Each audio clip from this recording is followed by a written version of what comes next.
In the raw first week of November, 1882, in the Powder River country of eastern Montana Territory, while every homestead within a day's ride was doing the sensible thing, splitting cordwood until their hands bled, packing wet sod against their cabin walls, and nailing green pine planks tight across their roofs, Cyrus Haldon was doing none of it.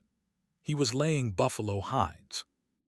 Day after day, in the pale morning cold, he unrolled the heavy dark skins across a wide table of stripped cottonwood and worked them slowly with awl and sinew. Some hides he stacked in overlapping layers, hair side out. Others he softened with a mixture of tallow and rendered marrow until the leather turned supple as cloth. Then, with his 9-year-old son Wren steadying the ladder, he began nailing them across the outer walls of his low cabin, layer over layer, seam over seam, until the small house looked less like a homestead and more like some strange dark animal crouched low against the prairie. Inside was his wife Ellen, still pale from a hard summer fever, and the baby daughter who had come with the first frost. Neither had strength for another bad winter.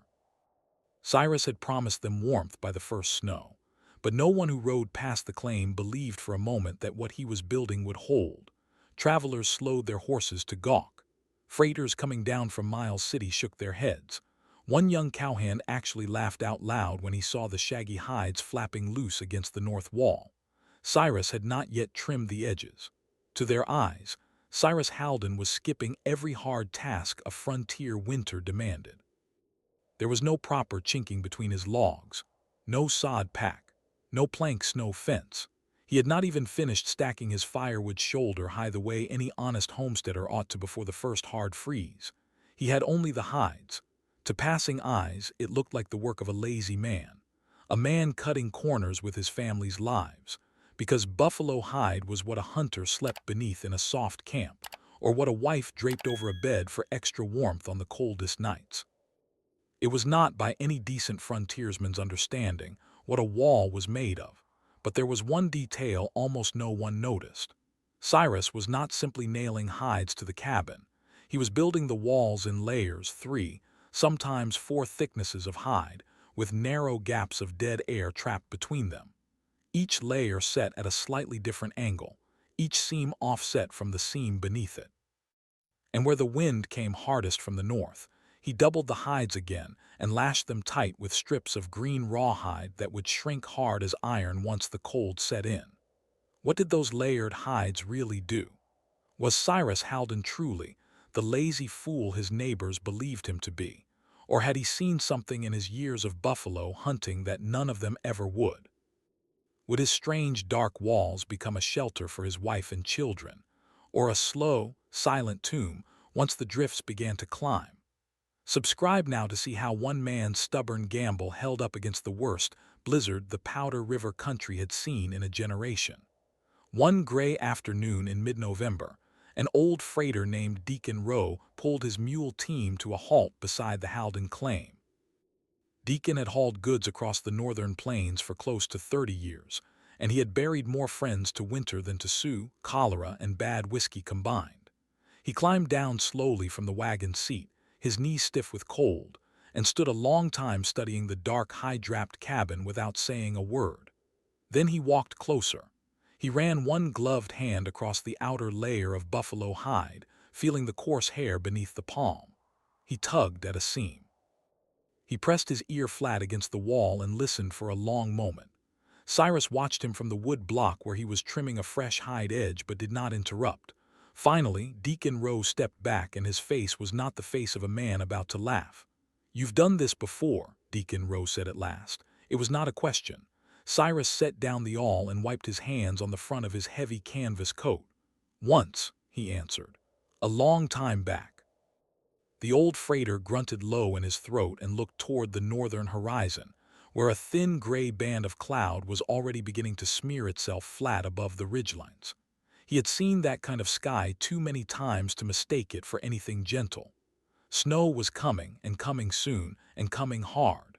But when he turned back toward the cabin, his eyes were no longer skeptical. They were troubled in a different way, the way a man looks at something he half remembers from a dream. "You know most folks passing through here think you've lost your sense," Deacon said quietly. Cyrus nodded once but did not answer. "They see hides and think you're camping. They see no snow fence and think you're lazy.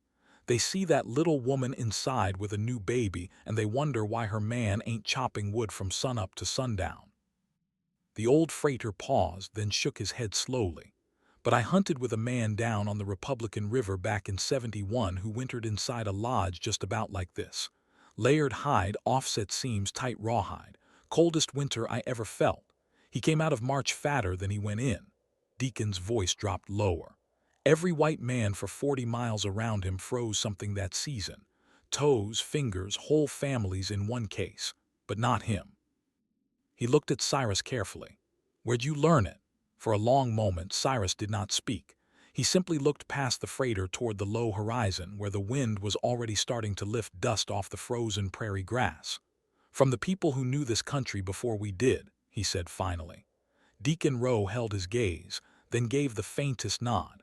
He climbed back onto his wagon seat without another word, took up the reins, and turned the mules south along the freight trail. But before he flicked the leather across their backs, he glanced once more toward the cabin, and toward the pale face of Ellen Halden watching from the small square window near the door. "Tell your wife not to listen to what folks say about that wall," he called out. "You keep laying them hides just the way you're laying them." Then the wagon creaked forward and rolled slowly down the trail, iron rims biting the hardening ground, until it disappeared beyond the low rise. And for the first time in 3 weeks of steady mocking laughter and shaking heads, someone had ridden away from the Halden claim without a joke to carry back to town. That evening, after Wren had eaten his supper and gone to sit beside his mother's chair, Ellen finally spoke the thing she had been holding back. She spoke it softly because the baby was asleep against her shoulder and because she did not want the boy to hear the fear in her voice. "Cyrus," she said, "if you're wrong about the walls, we have no time to fix it." Her husband sat across from her at the small pine table, a tin cup of black coffee cooling between his palms. The single lantern between them threw its yellow light across the low beams overhead.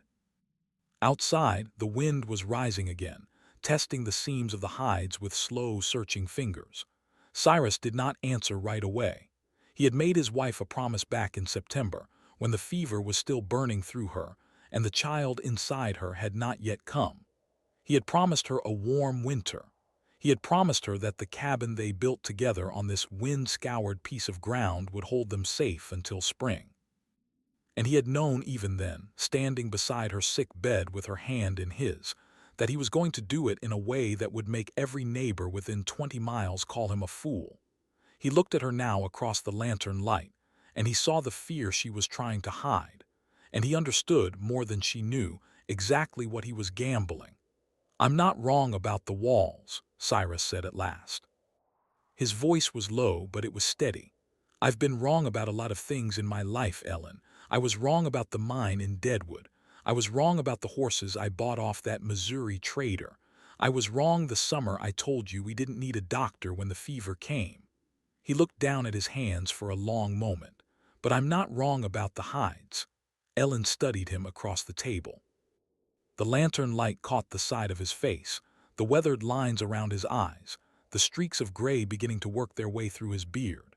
She had married this man 10 years earlier in a small Presbyterian church in Iowa, when he still smelled of prairie sage and gunpowder from his years on the Buffalo Range. She had watched him give that life up for her sake, watched him try farming, watched him fail at it twice, watched him rebuild every time without a word of complaint. She knew when he was guessing, she knew when he was hopping, and she knew, sitting across from him now in the small yellow circle of lantern light, that he was doing neither. "Tell me how you know," she said quietly. Cyrus was silent for a long moment.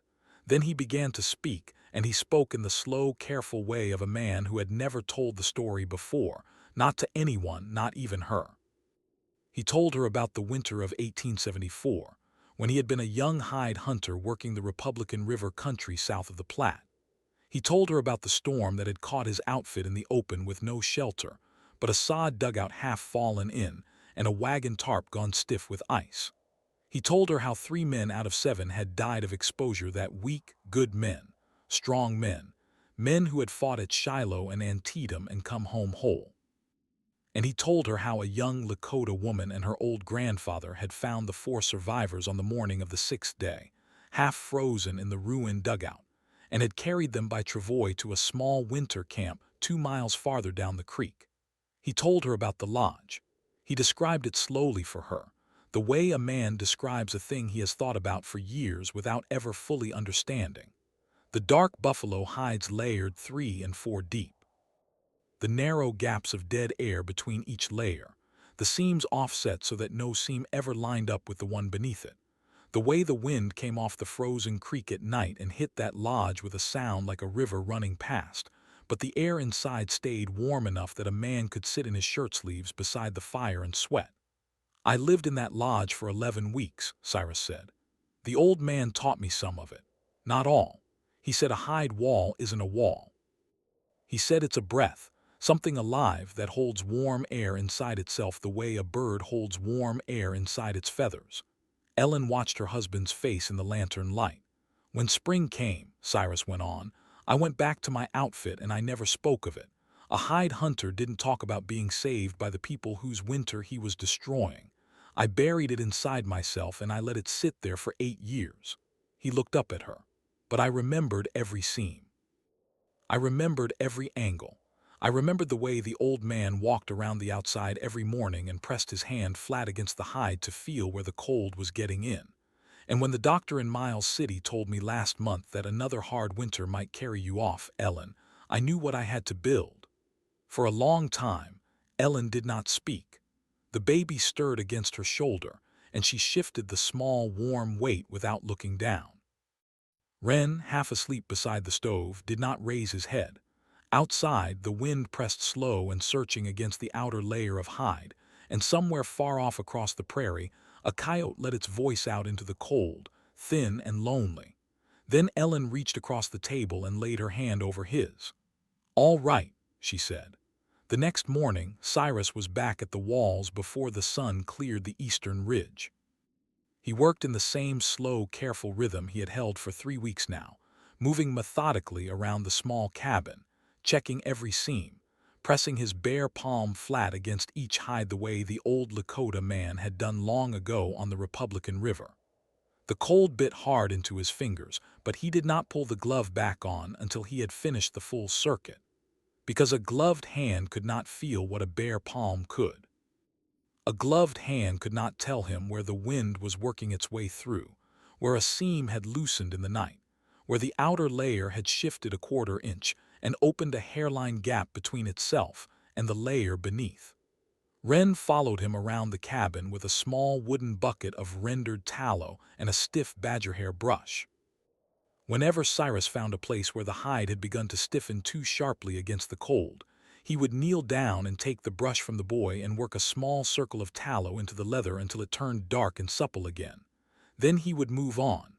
"Pa," Ren said at one point, his breath making small clouds in the pale morning air, "why do you only rub the outside?" Cyrus paused with the brush in his hand. He looked at his son, and he saw the serious dark eyes fixed on him beneath the wool cap Ellen had knitted, and he understood that the boy was not asking to be told he was clever. The boy was asking because he wanted to know. "Because the inside stays warm from us," Cyrus said. "The outside is where the winter tries to get in. If the outer hide stiffens too hard, it cracks. And a crack in the outside layer means the cold air starts working on the middle layer instead of just the outside one. And the middle layer isn't ready for that yet." He handed the brush back to the boy. "So we keep the outside soft, not soft enough to tear, just soft enough to bend when the wind pushes." Ren nodded slowly. He was quiet for a long moment. Then he said, "Deacon Rowe said the hides breathe." Cyrus looked at him sharply. "When did he say that?" "Yesterday. When he was leaving, he said, 'Tell Ma the walls breathe, so don't be scared of them making a sound in the night.'" For a moment Cyrus did not move. Then something in his face softened, and he looked out across the frozen grass toward the empty freight trail where the old man's wagon had rolled away the day before, and he gave the smallest shake of his head. "He's right," Cyrus said quietly. "They do breathe, and they will make a sound." When the cold comes hard, you'll hear the outer layer crack a little like a rifle shot far off. That's just the hide getting tight against the rawhide lashings. It doesn't mean the wall is failing. It means the wall is doing what it's supposed to do. Wren considered this for a long moment. Then he said, "I'll tell Ma." "You tell her," Cyrus said. Around midday, 3 riders came up the trail from the south. Cyrus saw them from a long way off, and he knew who they were before they got close enough for their faces to show. Jonas Vreeland, who ran the biggest cattle operation between the Powder and the Yellowstone. His foreman, a hard, sunburned man named Ansel Crook, and Vreeland's grown son Thomas, who had a habit of laughing before anyone else had said anything funny. They rode up to the edge of the claim and stopped, and Vreeland leaned forward on his saddle horn and looked at the cabin for a long moment without speaking. Then he pushed his hat back on his head and grinned. "Halden," he called out, "we've been hearing stories in town. Had to come see for ourselves." Cyrus set down the brush and stood up slowly. He did not answer. He simply looked at the 3 men on their horses and he waited. Thomas Vreeland laughed his short bark of a laugh. "Damn," he said. "It really is a hide house. I owe Wilbur $2. Jonas Vreeland swung one leg over the saddle horn and dismounted with the easy motion of a man who had spent 40 of his 53 years on horseback. He walked closer to the cabin, his tall boots crunching against the hard ground, and his grin widened as he took in the layered dark hides, the offset seams, the strips of green rawhide already beginning to shrink tight against the cold. "I'll tell you what, Halden," Vreeland said, and his voice carried that easy false warmth that ranch owners used when they were about to say something cruel. "I've been on this range since before you knew where Montana was. I've seen sod houses. I've seen dugouts. I've seen a Norwegian family down on the tongue build themselves a cabin out of nothing but stacked willow branches and river mud, and that Norwegian family froze to death the second week of January, all 6 of them, and the coyotes got in through the willow before the neighbors even knew they were gone." He paused, and his grin did not move. "But I have never in my life seen a grown man wrap his own house in buffalo hide and call it done." Cyrus said nothing. He simply stood beside the wood block with the awl still in his hand and let the man talk. "Now I'm not a cruel man," Vreeland went on. "I don't take pleasure in another man's foolishness. So I'm going to make you an offer, neighbor to neighbor. I've got 2 of my hands hauling green cottonwood down from the North Creek this week. I can spare you enough planks to sheet those walls proper before the snow comes. You pay me back in the spring in labor or in cash, whichever suits you. But you take those hides down, Halden. You take them down and you build yourself a real wall, because that woman inside there and that boy of yours don't deserve to freeze on account of whatever notion has got hold of you." For a long moment, Cyrus did not answer. He looked past Vreeland toward the northern horizon, where the thin gray band of cloud from the day before had thickened now into a heavy low bank of iron-colored sky. Then he looked back at the rancher. "I thank you for the offer, Mr. Vreeland," he said. His voice was quiet but perfectly steady. "I won't be taking you up on it." The grin faded slowly from the rancher's face. Behind him, Thomas Vreeland made another short bark of a laugh, but it did not sound quite the same this time. The foreman Ansel Crook did not laugh at all. He was still on his horse and he was still looking at the cabin, and there was something in his weathered, narrow face that was not amusement. "Halden," Vreeland said, and his voice was harder now, "I don't think you understand what I'm telling you." "I understand it," Cyrus said. "Then you're a damn fool." "Maybe." The rancher stared at him for a long moment. Then he shook his head slowly and turned back toward his horse. "All right," he said. "All right, Halden, have it your way. But when that woman of yours is burying that baby in the ground come spring, don't you send anyone to my place for help digging the hole, because I offered, and you can tell the whole county I offered." He swung himself back into the saddle. Thomas Vreeland was still grinning, but the grin had gone thin now, uncertain, the way a man grins when he is not sure whether the joke has landed the way he expected. The foreman Ansel Crook still had not spoken. He simply sat his horse and looked at the layered dark hides, and once briefly his eyes flicked toward the small square window near the door where Ellen Halden had been standing since the men rode up. Then he touched his hat brim to her, just once, and turned his horse to follow the others down the trail. Cyrus watched them go. He watched until the 3 horses disappeared beyond the rise where Deacon Rowe's freight wagon had gone the day before.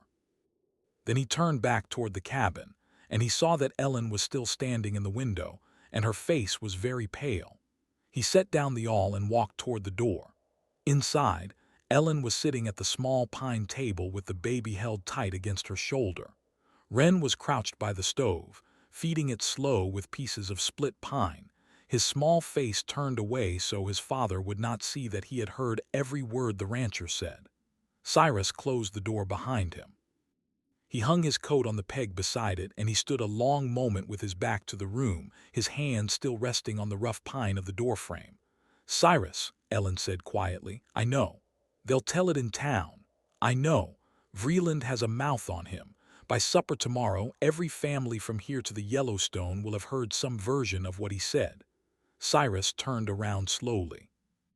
He looked at his wife across the small, warm room, and he saw that her hands were trembling slightly where they held the baby, and he understood that she was not trembling from fear of the winter. She was trembling from something else, something older and harder and closer to the bone. Because Ellen Halden had grown up in a small Iowa farming town, where a woman's standing was measured in exactly how the men of the county spoke about her husband. She had married Cyrus when he was still a hide hunter, and she had watched her own father refuse to sit at the same table with him for 2 full years. She had watched her mother cross the street rather than nod to her in front of the Presbyterian church. She had learned, in the slow, patient way that farm daughters learn such things, exactly what it felt like to have a whole community decide that your husband was less than they were. She had left all that behind when they came west. And now, in one afternoon, Jonas Vreeland had opened the door and let it all back in. Cyrus crossed the room slowly and sat down across from her at the table.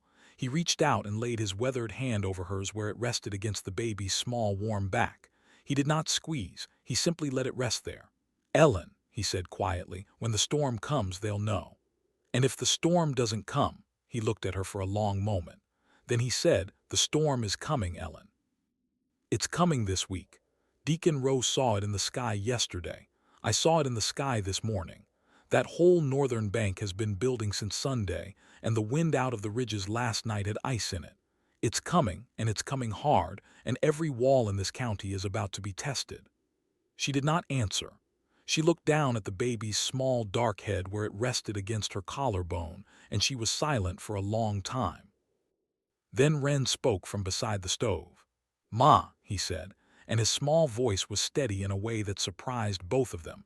"Deacon Rowe told Pa the walls breathe. He said don't be scared when they make a sound in the night. He said it means they're doing what they're supposed to do." Ellen looked at her son.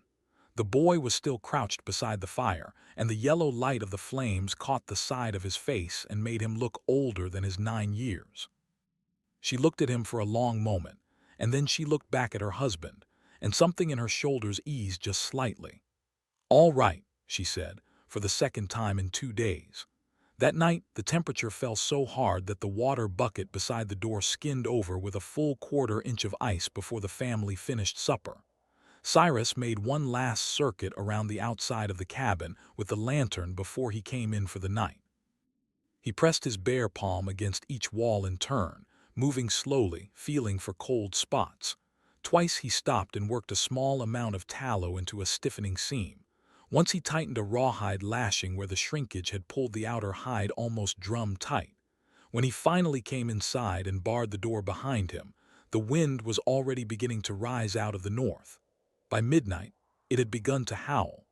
The first hard gust hit the cabin just past 1 in the morning. It came out of the north with a long, low moan, and it slammed into the outer hides with a sound like an open palm striking a drum. Ellen sat up straight in the bed with the baby clutched against her chest. Wren cried out once from his cot beside the stove and then went silent, because Cyrus was already up, already moving, already at the north wall with his bare hand pressed flat against the innermost layer of hide. "It's holding," he said quietly. "It's holding, Ellen. Go back to sleep." She did not go back to sleep. No one in that cabin slept for the rest of that first night. The wind rose steadily through the small hours, By 3 in the morning, it was no longer coming in gusts. It was a single long continuous roar out of the north, a wall of moving air that pressed against the cabin without pause, without let-up, without any of the small mercies of rhythm that a normal winter storm offered. Cyrus had heard wind like this exactly one other time in his life, the winter of 1874, on the Republican River, inside the old man's lodge. He remembered the way that wind had come and stayed, hour after hour, and how the old man had walked the inside of the lodge with a bone needle and a spool of sinew, watching every seam, mending the smallest tear the moment it appeared. Cyrus did the same now. He moved slowly around the inside of the cabin with a lantern in one hand and an awl in the other. Every few minutes he would stop and press his bare palm flat against a section of hide. Sometimes he would kneel and work a fresh loop of sinew through a small stress point. Once, near the northwest corner where the wind was hardest, he found the outer lashing had begun to fray. He went out into the storm without a word, and Ellen heard him working outside for perhaps 4 minutes, and then he came back in with his beard already crusted white and his eyelashes frozen stiff. "Fixed it," he said. That was all. Around 4 in the morning, the first sharp crack came from the north wall. It sounded exactly like a rifle shot fired a mile off across an empty valley. Ellen gasped and the baby began to cry, and Wren sat up on his cot with his eyes wide. "That's the hide," Cyrus said quickly. "That's just the hide, Wren. Remember what Deacon Rowe told you. The wall is doing what it's supposed to do." The boy nodded slowly. He did not lie back down. 2 more cracks came in the next hour, one from the west wall and one from the northeast corner. Each time, Cyrus moved to that section and pressed his palm against it and felt the tension of the rawhide lashings beneath the surface, and each time he nodded to himself and stepped back. Ellen watched him work. She watched him for hours, in the flickering yellow light of the lantern and the steady red glow of the stove, and slowly something in her chest began to shift. Because the man moving around the inside of that cabin was not the man who had guessed at farming and failed at it twice. This was not the man who had lost their savings in a deadwood mining scheme in the 2nd year of their marriage. This was a different man, an older man, a man she had never quite met before, a man who knew exactly what he was doing, and who had known exactly what he was doing every single day of the 3 weeks he had spent laying those hides while the whole county laughed at him. Toward dawn, the storm reached its full strength. The roar outside became something almost beyond sound. It was a pressure now, a weight, a thing that pushed against the walls of the cabin in a long, unbroken surge. The lantern flame guttered sideways with every fresh push. The stovepipe rattled hard against its bracket. Somewhere far off across the prairie, they heard a distant heavy crash, a sound like a barn roof coming down, or a wagon flipping end over end in the wind, and then nothing. Ellen closed her eyes. Cyrus went to the north wall again and pressed his palm against it. The hide was warm. Not warm the way the inside of the cabin was warm. Warm the way a living animal is warm. Warm the way a horse's flank is warm on a cold morning. He held his hand there for a long moment, and he understood, in a way he had not fully understood even during his 11 weeks on the Republican River, exactly what the old Lakota man had meant when he said that a hide wall was not a wall at all. It was a breath. He turned and looked at his wife across the small yellow room. "It's going to hold," he said. And this time Ellen believed him. The storm did not break at sunrise. It did not break at midday. It did not break that whole first day, or that whole first night, or the day after that. For nearly 3 full days, the wind out of the north came down across the Powder River country in a single unbroken roar, and the snow came with it, not the soft snow of a gentle winter morning, but hard granular ice that moved sideways across the frozen prairie and packed itself into every low place it could find. Inside the Haldon cabin, time lost its ordinary shape. Ellen kept the baby wrapped tight against her body inside her heavy wool shawl, and she nursed her whenever the child stirred, and she sang small quiet songs from her Iowa childhood to keep her own voice steady. Wren tended the stove with a slow, patient seriousness that made him seem, for those 3 days, half again as old as he was. He learned to bank the fire so the split pine burned longer between feedings. He learned to test the draft by watching the way the smoke drew up the pipe. He learned to sit still when his father needed to listen to the walls. And Cyrus walked the inside of the cabin. He walked it slowly, hour after hour, the way the old Lakota man had walked his lodge on the Republican River 8 years earlier. He carried the awl and a spool of sinew and a small tin of tallow, and he mended what needed mending, and he pressed his palm against the hides again and again and again. He slept in short broken pieces on a folded blanket beside the door, 1 hour, 2 hours, never more, then up again, always moving. On the second night he found the first real trouble. It was on the west wall, low down near the floor, where a section of outer hide had shifted almost half an inch during a particularly hard gust.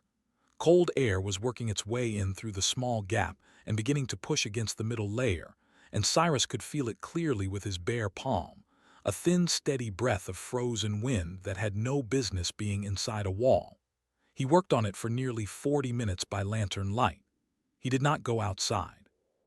He mended it from the inside, threading fresh sinew through the base seam and drawing the outer layer back into position against the middle, then packing the small gap between them with a mixture of tallow and shredded hide scraps he kept in a small leather pouch. When he was done, he pressed his palm against the section for a long time, and then he nodded once to himself and moved on. Ellen watched him from the bed. She did not speak. She had come to understand, in the strange stretched hours of those 3 days, that speaking was not necessary. Her husband was doing exactly what he had prepared for 3 weeks to do, and the walls of the small cabin, layered dark and warm around them, were doing exactly what he had built them to do. On the third day, the temperature outside dropped so far that the small square window near the door glazed over with a full inch of frost on the inside surface. Wren scraped a small clear circle in the middle of it with the back of his thumbnail so he could see out, and what he saw made him call his father over quietly. Pa Cyrus came to the window and looked out. The world outside was gone. There was no horizon. There were no fence posts. There was no woodpile. There was no goat pen. There was only a churning white wall of moving snow that pressed against the outer hides of the cabin without pause. Somewhere out in that white void was the barn, 22 paces from the cabin door, and Cyrus knew without being able to see it that the barn roof was probably gone. He had felt the shift in the wind pressure 2 hours earlier, that small strange easing that meant something upwind of the cabin had failed and was no longer catching the storm the way it had been. He hoped the milk cow and the 2 goats were still alive in whatever remained of the structure. He would find out when the wind stopped. Ellen came up beside him at the window with the baby in her arms. She looked out through Wren's small clear circle and she was silent for a long moment. Then she said very quietly, "Cyrus, the chimney is still drawing." He looked at her. "The stovepipe," she said. "It's still drawing straight up. In that wind, Cyrus, in that wind." He looked up toward the ceiling where the black iron pipe ran through the roof beam and out into the storm. The smoke was going up it clean and steady, not sideways, not backward, straight up. He understood then, standing beside his wife in the small, warm cabin while the world outside came apart in white violence, exactly what the layered hides were doing to the wind that hit them. The walls were not stopping the storm. They were softening it. They were absorbing the hard punch of the outer wind and releasing it back into the air around the cabin as something slower, something broken, something the chimney draft could ignore. The old Lakota man had been right. The wall was a breath. The wind broke just before dawn on the fourth morning. Cyrus was awake when it happened. He had slept perhaps 40 minutes on the folded blanket by the door, and something in the deep animal part of him had woken him the moment the pressure against the north wall began to ease. He lay still for a long moment listening. The roar was still there, but it was thinner now. It was a wind again instead of a wall, and behind it, somewhere very far away, he could hear the first faint sound of the storm running itself out across the eastern prairie. He sat up slowly. He listened for another full minute. Then he rose and pulled on his heavy coat and his mittens and the wool cap Ellen had knitted him, and he unbarred the door. The door did not open. For a moment his heart went cold. Then he understood the drift outside had piled against the door during the night, and he was going to have to push. He set his shoulder against the heavy pine and pushed slowly, steadily, the way a man pushes a stubborn ox, and after a moment the door gave with a soft grinding sound and swung outward perhaps 18 inches. Cold gray light and a small avalanche of loose snow spilled into the cabin. Cyrus stepped out into a world he did not recognize. The prairie was gone. In its place stretched a vast unbroken plain of white, humped and folded and drifted into strange soft shapes by 3 days of unrelenting wind. The woodpile was buried. The goat pen was buried. The barn, Cyrus could see now, through the thin pale light, had lost its entire north wall and most of its roof. The remaining timber stuck up out of the drift like the ribs of some enormous dead animal. He could not tell yet whether the cow and the goats were alive inside what remained. But the cabin was standing. He turned slowly and looked at it, and for a long moment he could not quite speak. The layered dark hides had come through the storm almost exactly as he had built them. The outer layer was crusted with a thin white rime of frozen snow, and in 2 places the wind had torn small ragged flaps loose along the edges, but the walls themselves were whole. The rawhide lashings had shrunk hard as iron in the cold, and they held every seam tight against the frame beneath. The stovepipe rose straight up out of the roof, and a thin gray thread of smoke was already climbing steadily into the pale morning sky. The cabin had held.